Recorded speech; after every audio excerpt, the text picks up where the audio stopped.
I would say where we're at right now in our life is unexpected compared to where we thought we'd be when we were 20. Yeah, well, I wanted to get married before we graduated from college, but she said, no, we need to wait until after. Yeah, so she was going through school. She wasn't even done yet. She still had a year left, and we were incurring a lot of debt at that point. I think we had over $60,000 in debt. And we were trying to figure out how to pay for a wedding, how to be able to pay for an apartment after we graduated. She was still going to be in school for another year. Where to live. Figure out where to live. If I was even going to have a long-term job, like one that I could trust on getting a paycheck regularly.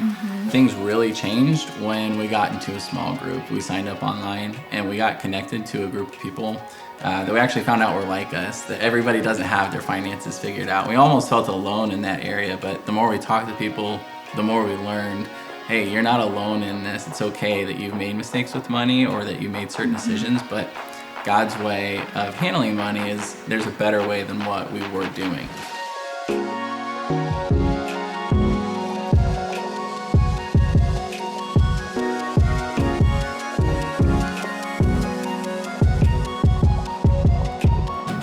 I mean, when we initially started and looked at taking a course on it, I was not interested. I wasn't against it, but I didn't really want to. It was going to be like an every Tuesday thing. I was like, we don't need to do this. I don't want to be involved. It really took after going and starting to see, that it was actually what God wanted for us, was to not be in debt and to actually be able to bless people with our money. But then the journey and seeing that we actually were making progress really helped me. And honestly, it took a lot of us laying our pride down and understanding we're called to be asset managers of everything that God's given us. We're not actually the owners, and that changes. Yeah, it's like that perspective change.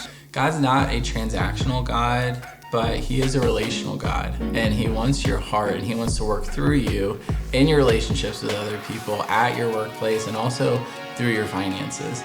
We're excited for the future because now we're at a point where we're in a different space to think and to dream, and that's super exciting to think about what God can do through us, because as we talked about, that's what he wants in his people, is to be able to work through them. It doesn't matter where you're at.